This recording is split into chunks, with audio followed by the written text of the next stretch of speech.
No, I said 10,000 comedians out of work, and I'm still trying to get a job. Gail had to keep one of our grandchildren tonight. Her mother's sick, so that's where she's at. If y'all don't see her, she's wanted to come, but the granddaughter didn't want to come. But this is my son's daughter, and he's working shift work, so she got called as a babysitter. So she said, "You go ahead, and I'll catch up with you next week." Well, let's go ahead and get started. And how's it sound? Pretty good? Good. All right. Here's a good question. Why are there two separate accounts of creation in Genesis?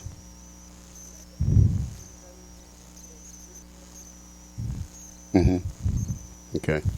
Yeah, because the first one talks about, Adam and Eve being created and so forth. The second one in chapter 2 is a little different.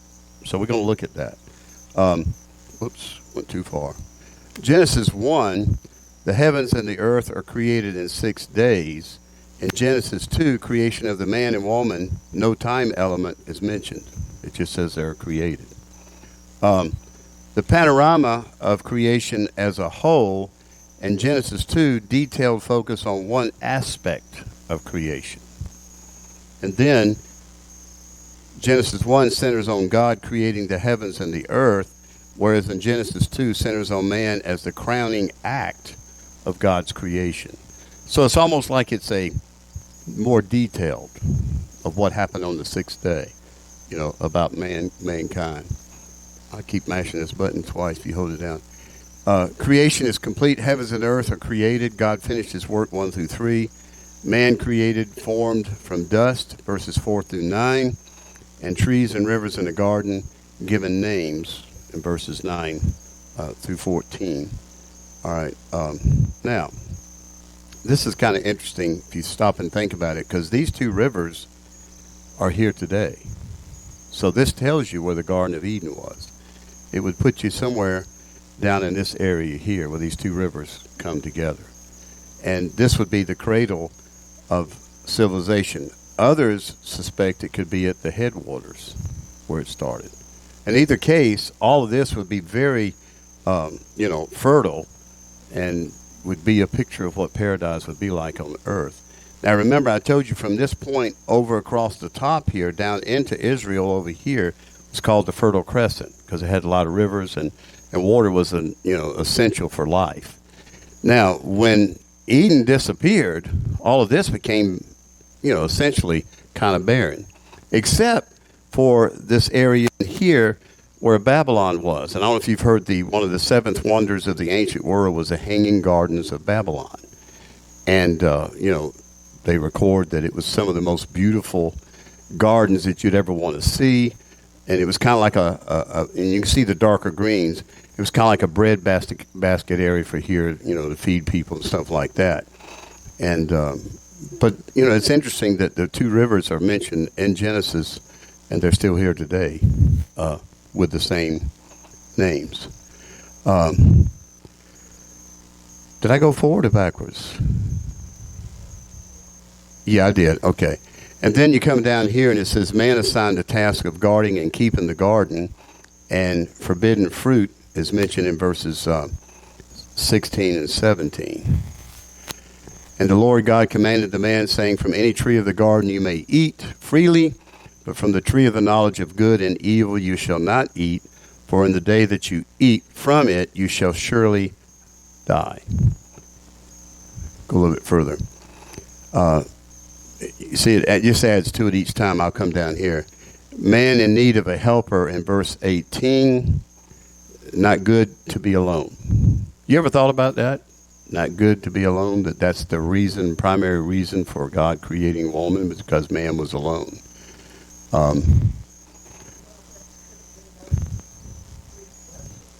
Well, that's true, but that wasn't introduced to Adam when God created him, originally. But that was to come later. Animals in the garden are given names, verses 19 through 20. Woman is created, formed from the rib, and creation complete. Man and woman are naked and unashamed in the presence of God, and that's in verse 25. And it said, when the woman saw that the tree was good for food, and that it was a delight to the eyes, and that the tree was desirable to make one wise, she took from its fruit and ate, and she gave also to her husband with her, and he ate. So he was there. Now, the tree of the knowledge of good and evil, what do you think that was? What have you heard that it was? Some people say it was an apple. In fact, Renaissance art, and artists coming up through the Catholic Church designating people to paint for them have almost unanimously painted it as an apple. The Bible doesn't say that. And so to say that it was the apple or to assume it was the apple is a falsehood. But if you look at ancient art and stuff like that, you would see that. Now, it says, when the woman saw that the tree was good, so vision played a role in temptation. Follow me? And that it was a delight to the eyes, and that the tree was desirable to make one wise, which is the pride of life. Okay? She took from its fruit and ate, and she gave also to her husband. So taste was involved. So you see, the senses are involved, and plus hearing what Satan said. But she had also heard what God said, her and Adam. And notice this, and a lot of people think, well, she did this and found her husband later. According to this, he was right there watching. So she being to prepare for dinner, I reckon, and you think that's what it was? Well, that's a good thought. What are the results from their actions of taking and eating the forbidden fruit? Well, I think we all know this. He said, I will put enmity between you and the woman, and between your seed and her seed. He shall bruise you on the head, and you shall bruise him on the heel. Now that drops down to, Satan. But so what is Satan going to experience because of the fall? It says right here, and between you, this is verse 15, it says, and between your seed and her seed, he shall bruise you on the head, and you shall bruise him on the heel. Now, a serpent, the only way you can truly kill a serpent, you cut his tail off, he can grow one back. You crush him in the head. So enmity between the seed of Eve and, of course, those who follow and disobey God would be the seed of Satan. In other words, this is the first time, 3:15 tells us that the cross is going to be the means, the death of someone is going to be the means of getting rid of Satan and his control. It's the first time that it shows up, is in Genesis 3:15, which I think is interesting. Now, seed of the serpent, seed of the woman, Cain and Abel. How is the Cain and Abel narrative related to the larger story of Genesis? And all my Sunday school teachers said what?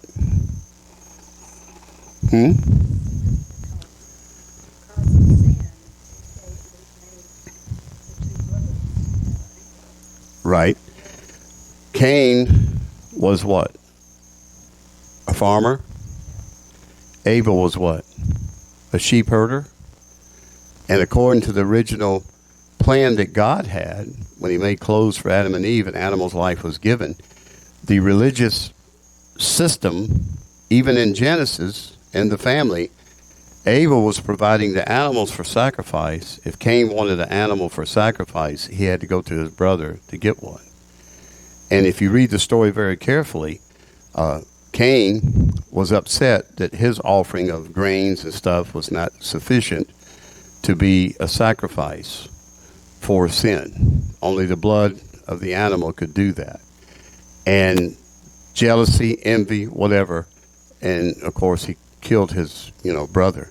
And so the Abel narrative related to the larger story of Genesis, well, this is where we see the conflict between the righteous people of God versus the unrighteous people of God. So that would be the second original sin that we know about. Yes. Because the first sin would be, Adam. Now, you got to keep in mind, the Bible didn't record everything. So the Cain generation, all of them were involved in things that were contrary to, but yeah, as far as recorded sin, you're right. You're right about that. So the seed of the serpent, the seed of the woman, have Cain and Abel and Lamech. It says, and Adam had relations with his wife again, and she gave birth to a son and named him Seth. For she said, God has appointed me another offspring in place of Abel, for Cain has killed him. So literally, Seth means another seed, but it's still from the bloodline of Abel. So we're seeing here in the Bible the beginning of the righteous people versus the wicked people. Okay. All right, Genesis 1 through 5. By the way, any other questions on that? I didn't mention, he didn't, but I'll go ahead and add this. What was the curse that man got, that the males got? What was the curse on them? By the sweat of their brow, which means you just don't go out and get something to eat like you did in the garden before. You're going to have to actually work against nature. You're going to have to wait on the rain, the sunshine, the nutrients. You're going to have to physically, you have to also understand this, the insect world became hostile. Animal life, became hostile. And so you really got a hard time to be able to survive, to eat, and to live. So that sweat of the brow is still present today. We just don't see it in our culture. But if we have a shortage, they say that right now, most grocery chains within 3 days would exhaust their supplies. We don't see it because when we go to the grocery store, the shelves are full. But if you go there at night when they're restocking, you would see that they're constantly restocking in the daytime and a lot of times at night. Walmart's the same way. Lowe's is the same way. We go in and see, well, they got plenty of this and that. But what did we see during COVID? A lot of things, it was hard to find anything, of value. So we have been blessed by God to have a nation that is able to produce enough food for ourselves and many around the world, just our nation. And that's really an amazing thing that we can do that. But the curse is still there. Let something happen to disrupt this accumulation of food, and we'll see it and experience it. What happened to the woman? Is that all that happened? What was the second one? Yeah, read it. Somebody got that right there? Genesis 3. Read what happened to her specifically.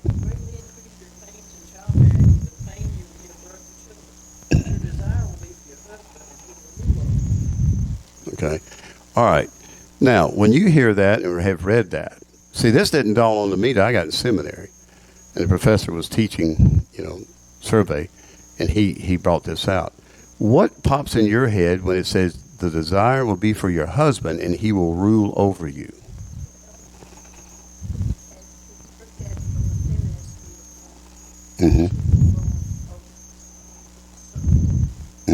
Exactly right. You'll find it in the desire of your heart. You would try to usurp the role of your husband.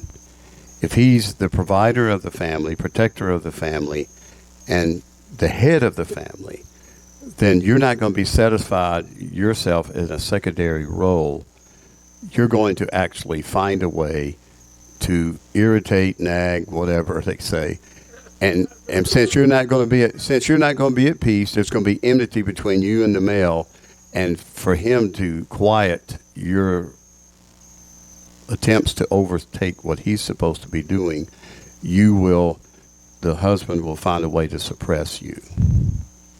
Now, that is something I was not aware of, but when you look at the world between relationships between men and women, except within the church, what takes place in other cultures between men and women? How do men treat women in Islam? Do what? Dominate. Islam. Everybody says, we need to be under Sharia law. We'd have a lot more freedom. No. I mean, study their culture, and the more dominant they are in their religion, the more dominant the men are against the women. They oppress them.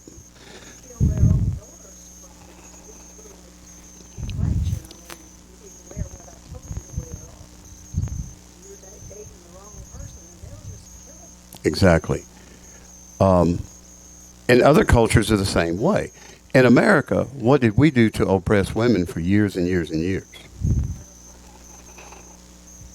Go back. If you read history, and sometimes you watch a movie and it'll show you this, women were in a oppressed position. Yes, they couldn't vote. Yep. And they couldn't own land. And guess what? They weren't even allowed to have discussions on politics or anything like that. And they basically were like, woman, you keep your place. And Gail told me this, and her parents, her mom said this. They were raised in a family of 10, and they had, probably 6 girls maybe and four guys. They said when they cooked meals, the men sat down first, and they got the choicest meat and everything. They ate first, and the women served the men, and then the women and children ate. Y'all didn't? Have y'all heard of that? Huh? You say, yeah. We were laughing at Christmas how we feed the kids first. Yeah, but the men got treated. Now, why would that be? Is that an oppression? Not really. The men are doing the hardest work, and they're up at 4 o'clock in the morning and out in the fields and doing all this. Now, the women got chores too, but as far as your men did the heavier labor and took care of the most of the stuff. Yeah.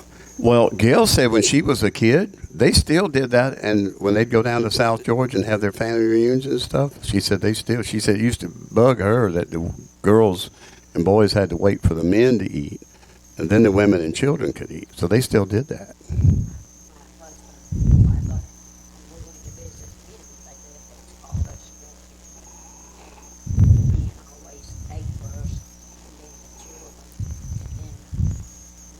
Then the women ate. Right. That's the way they did it. Well, to me, that's a sign. There should be equality when it comes to eating, in my opinion, but that's another story. But the bottom line is the woman got a double whammy. And when you look at the civilizations around us, you see that, farther. All right, Genesis 1 through 5 is the creation history, Adam's sons, technological development of mankind versus chapter 4. 10 generations from Adam to Noah, chapter 5 to the end of that one. And then in chapter 6, we pick up with Noah's history, his sons, chapter 10, ethnic development of mankind, 10 generations from Noah to Terah. And the reason for the generations, what do you think they are? We mentioned it a few weeks ago. For the begats. And so begat. What is important of a generation of people? Trace the lineage of Jesus. It also kept the nation of Israel together as, cohesive. But it also showed us, if you look at it, the beginning of time as the Bible saw it. Because you can actually take those years and add them all up, and you come up with something like we're in the 6,000, 7,000 years if you just follow, these patterns that are there. But also it does set the stage for that, and particularly this one right here, the generations of Noah. Now, I don't know that, hold on a minute. Yeah, here we are. Now, when it came about, when men began to multiply on the face of the land, and daughters were born to them, that the sons of God saw that the daughters of men were beautiful, and they took wives for themselves, whomever they chose. Now, and I think it has the next few verses on here. Then the Lord said, my spirit shall not strive with men forever, because he is also his flesh. Nevertheless, his days shall be 120 years. Okay? I'm going to come back to this in a minute. This is what I wanted to get to. Verse 4. The Nephilim were on the earth in those days, and also afterward, when the sons of God came into the daughters of men, and they bore children to them, and those were the mighty men who were of old, men of renown. This has really puzzled people forever and a day. Who were the Nephilim? Who did you hear they were? Because I know y'all have heard stories. Who do you all right? Bad angels? Okay.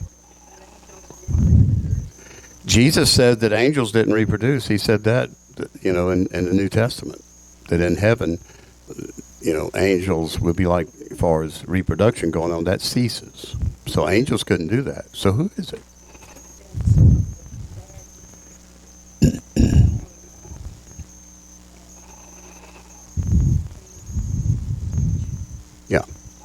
That's what I believe. That the reference of sons of God and the daughters of men is that the righteous branch, Abel's branch, they could be technically called sons of God, not so much that they were actually God's son, but because they were in that lineage of Abel, that they actually sinned by going to the descendants of Cain. And apparently, now, I didn't bring this up, but I'll bring it up now. When Adam and Eve had children, all we see is sons, but we know they had daughters, right? Because we see daughters mentioned here, so we know there was women. And right now the ratio is 50-50 still on this earth.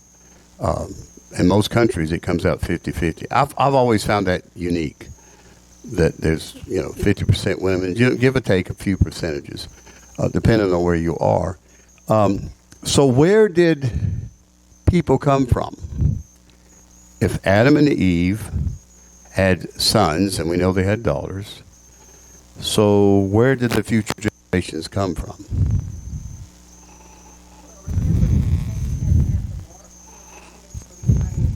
Mm-hmm. Yeah.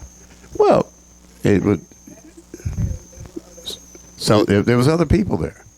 So my point to you, and what I'm trying to get you to see, is this is a question lost people's going to ask you, because we often hear them say something like, "Where did Cain get his wife?" And how have you answered that, Kelly, in the past? Sister. So into the law came brothers and sisters marrying each other or being in a relationship with each other was not an issue. Now, when God laid the law down, the Mosaic law, he made it specific that those kinds of relationships were considered incest and forbidden. Good point. Undiluted gene pool. We know that now. They didn't know that. So that would mean that a brother and sister married would have children. Then eventually, if you have more brothers and sisters, that we know they did, and you go down so far, then you actually, with Cain's descendants and Abel's descendants, you've got two bloodlines, them intermarrying in those groups. But then what would happen if those got back together and mixed the gene pool back, and part of the deformity was these humongous, because the word Nephilim could mean giant, large people. So you create a race of people, men of renown. And you have to say, well, what do they mean by that? Well, if you're large in size and the average height of everybody else is 5'5", 5'6", 5'7", and you're 7 feet tall or 6'9" or whatever, you're probably physically more, so you can use your physical presence to rule over the others and essentially, have a super race. Now, that's my understanding. That's how I've understood it, that these Nephilim were the result of the two lines coming back together. Now, that being said, there's many different tales out there, and I've read the books, and so I know there's different ways of looking at it. Some people think they were fallen angels, that somehow were able to, and they were referred to as being sons of God, and they'll take a few verses out of context in the Old Testament. But I don't see that, but they do. And so that being said, if that were the case, then you got a supernatural race of people. Then others who go out on extremes said these were aliens that came down here, and and I'm telling you, people come up with all kinds of answers. Nephilim is a mysterious group of people. But if you follow the thoughts of what I said, it's more biblical to see that the sons of God would be the, descendants of a godly family tree. Abel, Seth, because Abel died and then Seth. And the daughters of men would be on Cain's side, and if you mix the two, you would get that. One thing's for sure, going back to, if I can get it to go back. Yeah. It says the daughters were born to them, and that the sons of God saw that the daughters of men were beautiful, and they took wives for themselves, whomever they chose. And then it says, the Lord was, my spirit shall not strive with men forever, because he's also his flesh. His days shall be 120 years. And what is this a reference to?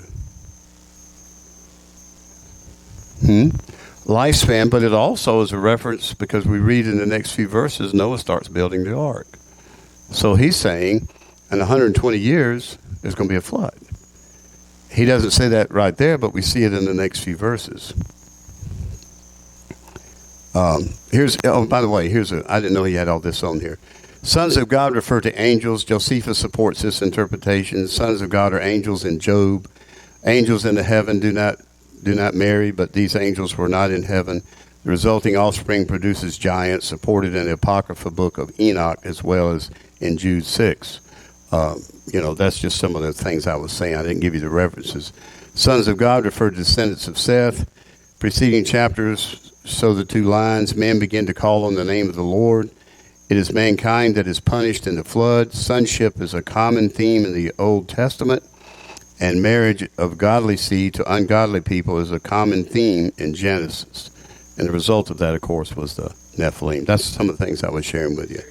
Is there any way that the Bible just mentions the first two people that God created, but it failed to mention that he created these other people to come and multiply the earth? From what, and going back to what Finley mentioned, genetic pool says we had one set of parents, which I find that fascinating, because Adam and then Eve were the first parents. Now, what you said, Ken, there are some who believe that. Because, see, the Hebrew word for Adam, the Hebrew word Adam, can also refer to mankind. Sometimes it's translated mankind. I ain't talking about, your English word Adam, but I'm talking about the Hebrew word for Adam. We say, Adam. And some places in the Old Testament, it translates into the English as mankind.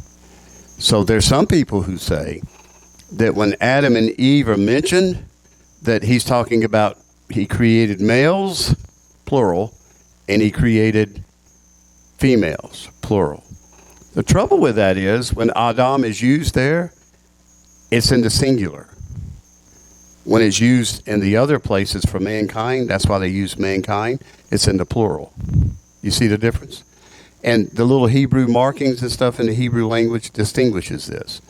So I have to take by faith that it's Adam and Eve, and that over a period of time they reproduced, and then of course those reproduce. You'd be marrying your niece or your third cousin or whatever, and then somewhere down the line, these two bloodlines that were one following righteous living, the other following the ways of Cain, they came back together, and that's what they were saying a while ago.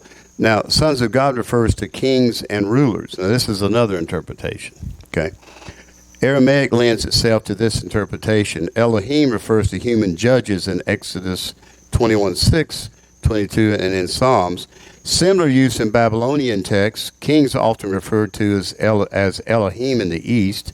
Actions parallel in Lamech, and the Nephilim refer to fallen ones, not so much a race of giants, but just fallen ones. This is just, like I said, a survey course, and it's showing you the different interpretations. Now, let's go down to where Noah gets ready to build the ark. Make for yourself an ark of gopher wood. You shall make the ark with rooms, and shall cover it inside and out with pitch. And this here is used for the ark into which baby Moses was placed. So this is the Hebrew word for ark. And it's the same word that's used to describe what Moses was put in. Interesting. Now, gopher wood. I haven't ever seen a gopher tree, so that part of the world. But when he describes, to build it, when you read chapter 6, you never see Noah talking. He never talks back. He just follows the commands and does, what he wants. He said, this is how you should make it. The length of the ark is 300 cubits. Its breadth is 50 cubits, and its height 30 cubits. That's pretty specific, isn't it? Now, I think the one in Tennessee, any of y'all been to in Kentucky? Y'all been there? Give us some description of what it was like. I mean, was it enormous? Was it as big as a cruise ship, though? Not enormous, but it's big. Huh? He said it was not enormous, but it was big. And the inside of it had rooms, right? Yeah. And how many animals did they have at the one in Kentucky? I mean, were there any live animals on the? They didn't. They were all animations. I didn't know. I thought they actually had a few animals on there just to show. No live animals. Okay. Now, Noah's 3 sons. And before we go there, let me ask you some more about the ark. What would be the dimensions not in the metric, but in the English measure? Cubit is what? It's 18 inches, isn't it? I think it's 18 inches. Yeah, it's 18 inches. They say it's from the end of your finger to your elbow. The average cubit, unless you're some basketball player. But the average human is from the end of your finger to the elbow's a cubit. And that's more than a foot. So 18. So if you took a calculator, y'all got one? 300 cubics. Take that, multiply by 18, and then divide by 12. Okay. 450 feet. All right. So it's 450 feet long, and take 50, multiply by. Oh, you already got it? Oh.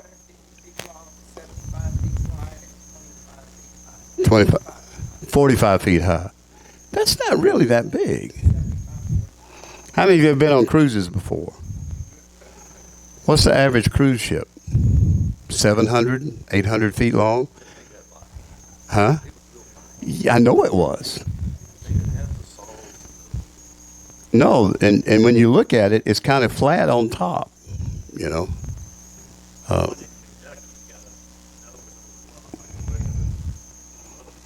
Pointed? Really? I've seen pictures, older pictures of artists who've drawn this dimensions. I'm talking about hundreds and hundreds of years ago.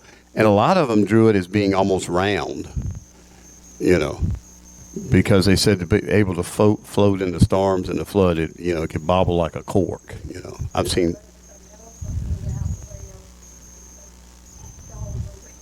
Yeah, it's interesting. You're right. All right. His 3 sons in verse 10, and who were they? Ham. Who was the other one? Shem and Japheth, right? Okay. That's his 3 sons. He made a covenant with Noah, and he promised to destroy the earth with a flood. He's told him to take food. Noah and the family to enter the ark in chapter 7. Flood comes on the earth in verses 7 down through chapter 8. Noah and the family come out of the ark in verse 14. How long did it rain and the heavens opened up and it rained from the heavens? 40 days and 40 nights. 40 in the Bible is a time of testing, a time of trial. You'll see 40 many times in the Bible. And like I said, most of the time there's something negative with it. Sometimes there can be positive things. For example, Jesus spent 40 days on the earth after his resurrection, teaching and stuff, and that was a time for the church to accept, and that's what really convinced the church that he was risen from the dead, that he went around and made all these appearances. But going back to this, they come out of the ark on the 14th. How much time passed? I think it's in the scriptures. It kind of tells you. Can you imagine? And what did he send out first to try to see if a dove, and it came back, right? So he sent it out again. And when it didn't come back, he knew that the earth is beginning to show itself, because a dove will go make a nest and do what a dove does and finds food. So that being said, they were on the ark for a long time. Now, when I was a kid growing up, I just had stuck in my head 40 days, 40 nights. I didn't imagine being on the boat that long with all those animals and stuff. How do you the Bible doesn't tell us, how do you survive on a boat with all these animals? There's people who explain. In the ark, they showed a lot of garden areas that they ate, leaving me the impression that they didn't eat any meat. They all Right. grew their own You're exactly right. You know what's interesting? We've been told, and we see pictures of the dinosaurs. And the ones with the big teeth, we are told that they were carnivorous. You know, they ate meat. But in actuality, they were vegetarians.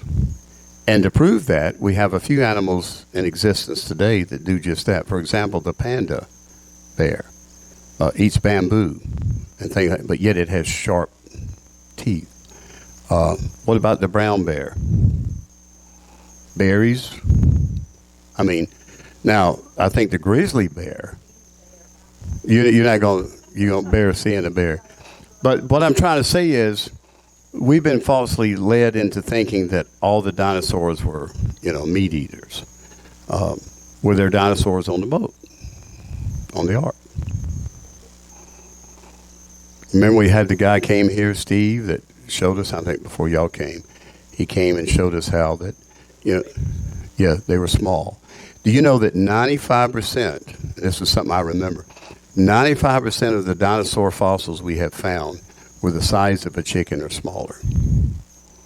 Now, what do y'all think? You're thinking humongous creatures, okay? But 95% of them were small, size of a dog, chicken, whatever. And so that meant that, there were some abnormalities out there, but that was not the majority of them. Now, here's the other thing. To make a fossil, what has to happen to make a fossil? If an animal dies in the open air and just stays there and nothing covers it up, what happens to it? Turns to dust. But if you have a catastrophic event where that animal or animals all at one time are covered over by a catastrophic event, a mudslide or flood or whatever, then that prevents the oxygen and the sunlight and all those. So now you have perfect cast of animals, and their skeletons, are in the stone. Do you know that all the fossil records we have were catastrophic events? Now, we have some records of catastrophic events that were localized, which means it was not maybe the flood, but maybe a volcano erupting and, encased them, or a local flood or something. There are situations like that, but when you look and go down, geologists go down in the earth and dig at the different layers, they find a layer where the majority, the high percentage of fossils are found, and all of them are catastrophically in the same level of the earth.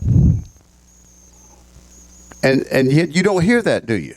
Because for them to admit that, they would have to come back and say, that a universal flood happened. I mean, I could go on and on with some other examples. All right, so they come out of the ark. They were commanded not to eat blood, right? That was where that came in. Chapter 9. The covenant with Noah promised not to destroy the earth with a flood again. And then, of course, another listing of Noah's 3 sons. So in total, how many were on the boat? 8. So the 3 sons, and we're all kin to them. Right? All right. The Lord shuts the door, and it rains 40 days and nights. Waters increase until the mountains are covered. 150 days, waters prevail. God remembers Noah. 150 days, waters abate. Waters decrease until the mountains becomes visible. And at the end of the 40 days, Noah opens up the window to start looking for land. I was just looking at that too. That I didn't know this, that he sent a raven out first. Yes, you're right. That's right. He sent a dove out, and the dove stayed gone 7 days. He came back with nothing. Yeah, So he let him rest and sent him out again. Then he came back with the branch. I didn't know there was. I forgot about the raven, but you're right. And why would he send a raven out before the dove?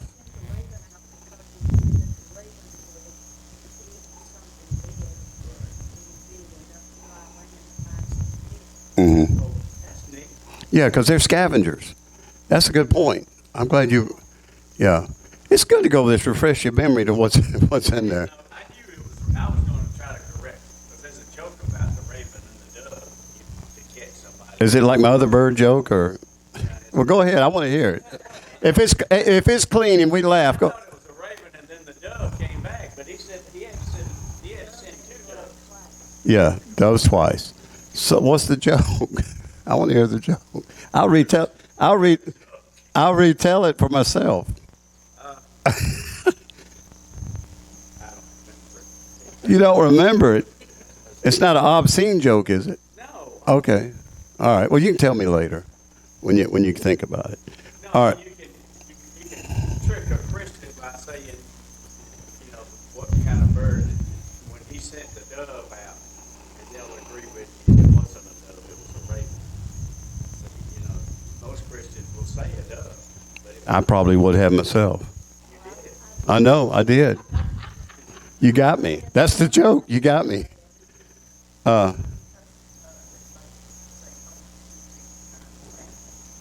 But that raven didn't. What does it say? Said he took 7 unclean, 2 of each clean. Seven clean. They got it backwards. All right. But how many? But didn't he take males and females? Right. So there. You can bet that raven didn't see a cock. And they said they. Yeah, that's true. Okay. Didn't they say they sent 7 birds? 7. Well, they would take 7 birds. Go back. Let's look at it while we're there. I mean, your interest is. They were going to sacrifice. Yeah, let's get it straight while we're in there. Yeah, you would have got me on that one, Ken. I mean, I would if we had a trivia game, I would have lost. You, your whole family, because I found you righteous. Take with you 7 of every kind of clean animal, a male and its mate, and 2 of every kind of unclean animal, a male and its mate. Also, So that would be 14, right? 7 of every kind of bird, male and female, to keep various kinds alive throughout the earth. Okay. 7 of each kind of bird, male and female. What would be an unclean? Let's go back to the unclean. What would be some unclean animals? Anything with a split hoof. So that would be a deer. What else? Those would be clean if they chewed a curd or had a Right, but the split hoof usually indicated that they were unclean, that their stomachs were not like a cow. have that, don't chew the curd. Right. The split hoof is clean. Yeah. Hold on a minute, Miss Mine. Says pairs of animals join Noah and the ark. 7 pairs were taken of those animals used for sacrifice, the clean animals. Right, which would be sheep, things like that. Miss Munns, what did you say? I said the pig's supposed to be unclean. Yeah, pig's unclean, split hoof. And Clean would be the round hoof, like a mule. no, the animals with the round hoofs were considered to be clean. Yeah, like a cow. But now, dude, like they said like it's probably a pair of dogs. Mhm. There wasn't different breeds of dogs. Right. That not believing in evolution, but different breeds evolved. Yeah. Well, when Steve was here, he had pictures up there. He said you could take a pair of dogs, no matter which ones they were. They could be labs, okay? And he said, and when they bred and had a litter, those litters would breed. And he said in the process of time, you would get different kinds, but they'd all be dogs. And then, and if you had 7 of those dogs, 7 pairs of twos, then you could see how you could get wolves, you could get coyotes because of the genes, like, he was saying. Because when they interbreed, it's different than when humans do. They actually, the cells change them into different looking things, but they're still categorized. And that could have been part of God's plan. Yes. Still doing that. They've got a new breed out, a Labradoodle, Yeah, and my neighbor has one of those, and it's really an interesting dog because when he first got it, it wasn't very big, but he had the curly hair. Now it's big as a lab or bigger, and it's got the curly hair. And when it got bigger, he was still trying to train it.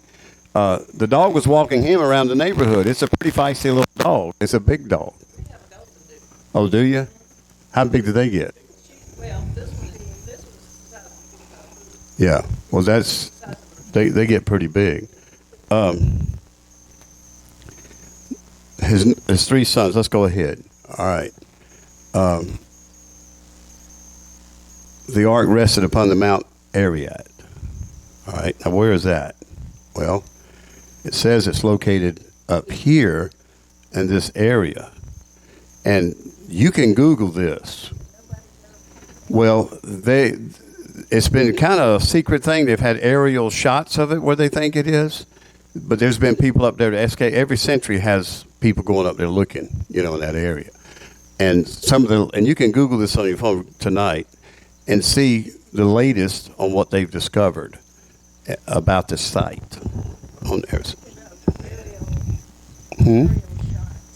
Haven't you ever wondered during all the Iran and Iraq and the drones that they had that they didn't see any sign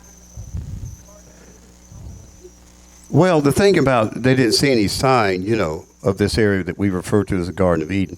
Now, I do know this in the genetic research, and I like to read stuff, and I read this. They say that our our ancestors came from Africa.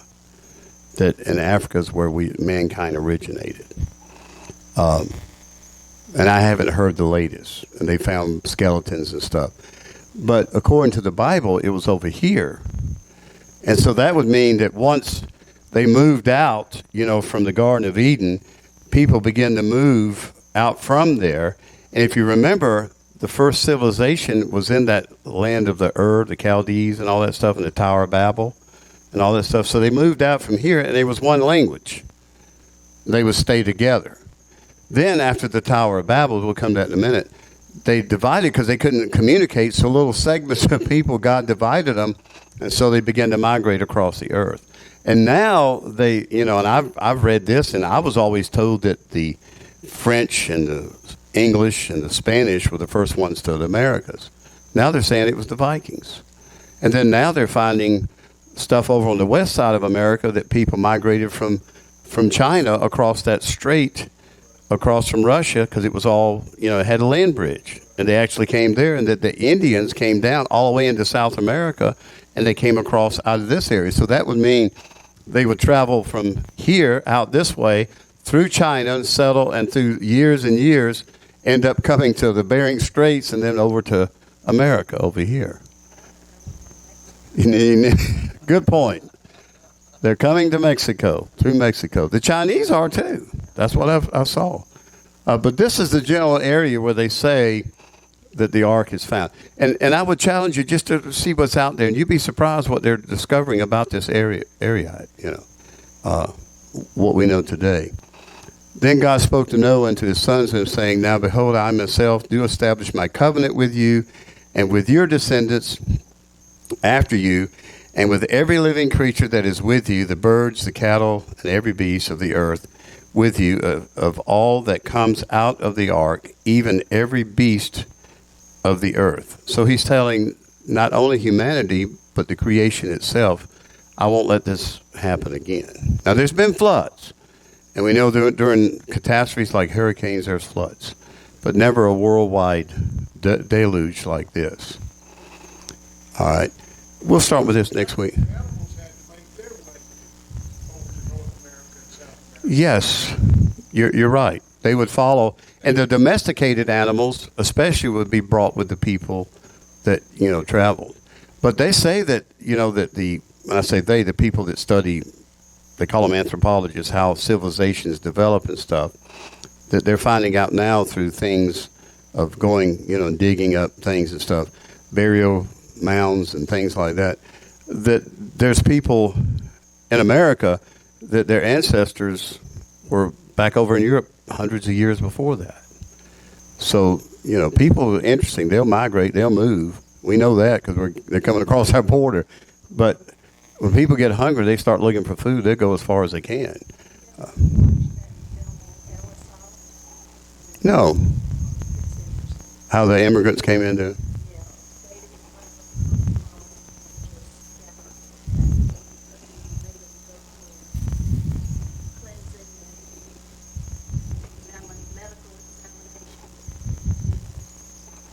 Yeah, I haven't seen that. Well, you got to also realize, and I didn't realize this for a long time, there's more going on with that immigration than we're being told. Much more. For example, at the height of the Civil War, the South in 1863, they got defeated at Gettysburg, but they became more, how can I say, resistant to the northern invasion to the South. Lincoln was coming up for election in 1864. McClellan, one of his top generals, and I'm going to get to my point on immigration in a minute, he decided to run against him as a Democrat. Okay? And he was very popular. He pulled out of the military, was going to run as president, and it looked like Lincoln was going to lose the election. Well, Lincoln and his little clan of politicians decided that New York was one of the key states that had to be swung, just like to talk about today. And because the soldiers had vacated New York to fight, there was a imbalance, and it looked like the state of New York would go with McClellan because people were tired of the war. They were tired of everything happening. On top of that, Lincoln had decided, and General Grant requested, I need more troops. Well, people quit volunteering, so they started drafting. They couldn't get enough soldiers. So he put out a decree, and he used not the Catholic Church, but he used any of the governments overseas that were friends to the United States. And he said, come to America. You can come in. You can bypass, of course, immigration laws hadn't established yet. But you can come in, and if you're willing to come and fight in our armies, you'll be given a gun, uniform, and you'll be trained, sent to the field, but you'll have guarantee of U.S. citizenship, you and your family. They gave him $300 right off the bat. How many do you think showed up? Over 500,000 within a year's time. They were coming off in New York by the droves in all the harbors. So now Grant's got this big army of Germans and French and, most of them are Irish. And so the army swells, but they haven't really been trained. They gave them like a few weeks of training and sent them into battle. So Grant uses them for cannon fodder and just overwhelms the Southern armies. I mean, just masses of Yankees are being killed. But they're not true Yankees yet, but they've been promised that. They used soldiers that were not U.S. citizens to fight against U.S. citizens.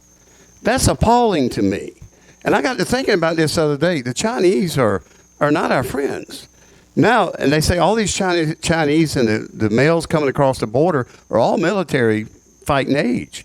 And our government can hire them as mercenaries and use them in times of crisis. It's been done. It's been done. Yes, and it's been done. All they have to do is say, you want to be a U.S. citizen? Lincoln did it. Come and fight for America. We give you some training. You'll be the new force. And then immigrants and people we don't know, because they're more apt to shoot us than somebody we know. Would you agree with that? Because all of our families in the National Guard or been in the service.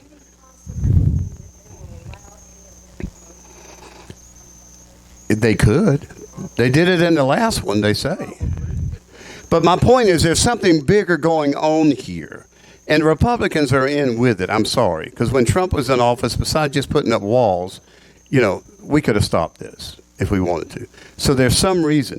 Now, not to change subjects, but if you kill 61 million Americans and you reach zero population, which we did 2 years ago, our population came to a halt. In other words, we're not growing anymore. We're actually going backwards because we killed off generations of 61 million people. Is a lot of people. And so the population is, we've lost almost 2 generations of workers and taxpayers. Seriously. That being said, you got a deficit in America for a workforce. You got a deficit in America for tax base. You got a deficit in America to replace us. So what's happening is the population is growing, but it's not growing with U.S. citizens. It's growing with people who are immigrants. Because on the average, a Hispanic will have 5 children. That's average. I've seen estimations as high that by the year 2050, America will have 500 million people, and the other populations like African American and whites will be a minority, to the point that most of the people will be Hispanic because they reproduce more. I don't know what's going on, but it's not good. I won't be around here to run my mouth, but I'm concerned for my children and my children's children. But whatever's going on is not good. Exactly what happened. Yes, Population stagnated. stagnated. What they call barbarians. Yeah, the barbarians. You know why they call them barbarians? They couldn't talk. When they heard them, they would mock them and say, bar, bar, bar, bar. There goes those bar, bar, bars. And so the barbarians became their name. For the Sunday school lesson this morning. Yeah. You ought to be concerned, but you don't need to worry. No, I'm not worried. No, you're right. You're exactly right. But it concerns me, not so much from my generation, but it's, yeah, everybody said amen.